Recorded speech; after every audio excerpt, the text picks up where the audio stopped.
मुझे सनम को खत लिखा, खत में लिखा। स्मिता पाटिल बॉलीवुड की ऐसी दमदार अभिनेत्री रही जिनकी मिसाल आज भी दी जाती है। स्मिता पाटिल ने पैरेलल सिनेमा के साथ कमर्शियल सिनेमा कामयाबी हासिल की। स्मिता पाटिल का जन्म मुंबई में 17 अक्टूबर को हुआ था।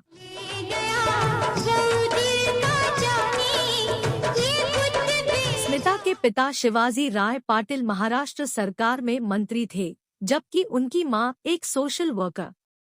स्मिता पाटिल ने फिल्मों में बहुत तेजी से लोकप्रियता हासिल की, लेकिन 31 साल की कम उम्र में ही वह इस दुनिया को छोड़कर चली गई।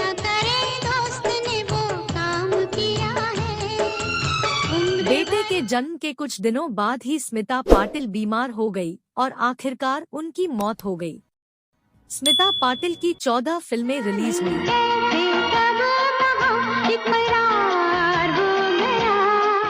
गलियों का बादशाह वह आखिरी फिल्म थी जिसमें वह नजर आई थी। आइए जानते हैं उनसे जुड़ी कुछ अनसुनी बातें। स्मिता पाटिल जब 16 साल की थी तभी वह न्यूज रीडर के तौर पर दूरदर्शन में काम करने लगी थी।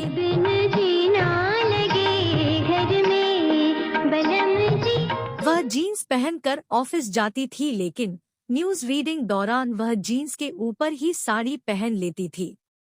दूरदर्शन में ही काम करने के दौरान उनकी मुलाकात फेमस निर्माता निर्देशक श्याम बेनेगल से हुई। श्याम बेनेगल ने उनके टैलेंट को पहचान लिया और उन्हें अपनी फिल्म चरण दास चोर में रोल ऑफर।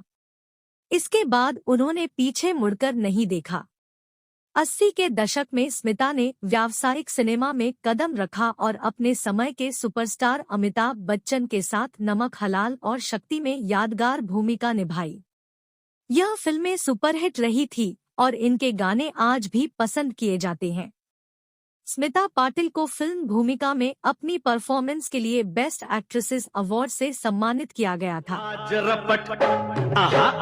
रपट जाए तो हमें न उठाइयो। स्मिता पाटिल ने ज्यादातर फिल्मों में सशक्त भूमिकाएं निभाई और अन्यायपूर्ण व्यवस्था के विरोध में खड़ी नजर आई। दुपट्टा खींचकर तूने मेरा सर नंगा नहीं किया, नागिन का पिटारा खोला है।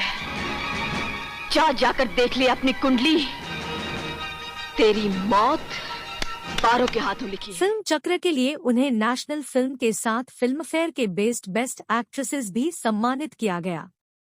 1985 में उनकी फिल्म मिर्च मसाला आई थी, जो अपने अलग विषय के चलते काफी ज्यादा चर्चित हुई थी। इंडियन सिनेमा में उनके अमूल्य योगदान को देखते हुए इसी साल उन्हें पद्मश्री सम्मान से नवाजा गया। स्मिता का फिल्मी करियर एक दशक से भी कम समय का था, लेकिन इस दौरान उन्होंने 80 से ज्यादा हिंदी और मराठी फिल्मों में अपनी बेमिसाल अदाकारी के जरिए दर्शकों के दिल में जगह बना ली। उनकी सबसे यादगार फिल्में थीं निशांत, चक्र, मंथन, भूमिका, गमन, आक्रोश, मंडी, मसाला, शक्ति, नमक हलाल, अनोखा रिश्ता आदि। स्मिता पाटिल की प्रोफेशनल लाइफ कामयाब रही, पर्सनल लाइफ उतनी ही ज्यादा तकलीफें झेलनी पड़ी। इसकी वजह थी राज बब्बर के साथ उनकी रिलेशनशिप।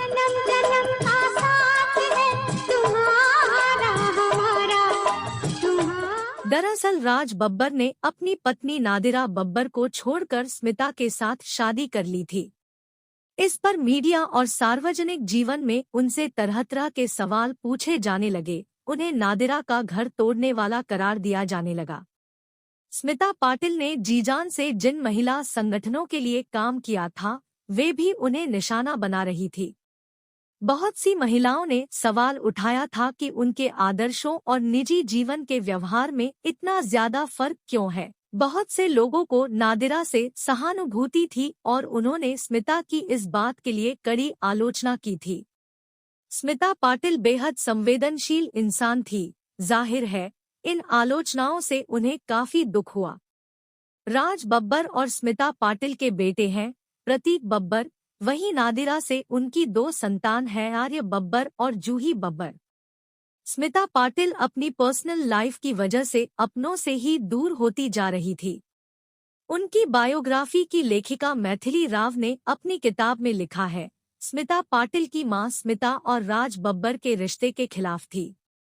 वह कहती थी कि महिलाओं के अधिकार के लिए लड़ने वाली स्मिता किसी और का घर कैसे तोड़ सकती है, लेकिन राज बब्बर के लिए स्मिता इतनी डेडिकेटेड थी कि उन्होंने अपनी मां की बात नहीं मानी। राज बब्बर से शादी करने के बाद उनकी लाइफ नॉर्मल नहीं रह पाई और इन प्रॉब्लम्स का असर राज बब्बर के साथ उनके रिश्ता पर भी पड़ा।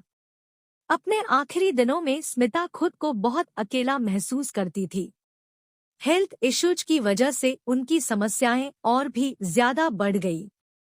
बच्चे के होने के 6 घंटों के भीतर ही दुर्भाग्यपूर्ण तरीके से उनकी मौत हो गई। भले ही आज वह हमारे बीच नहीं है, लेकिन उनकी खूबसूरत यादें और उनकी अविस्मरणीय फिल्में हमेशा उनकी मौजूदगी का एहसास कराती रहेंगी। इस वीडियो में बस इतना ही। मिलते हैं अगले वीडियो में, तब तक चैनल को सब्सक्राइब करें।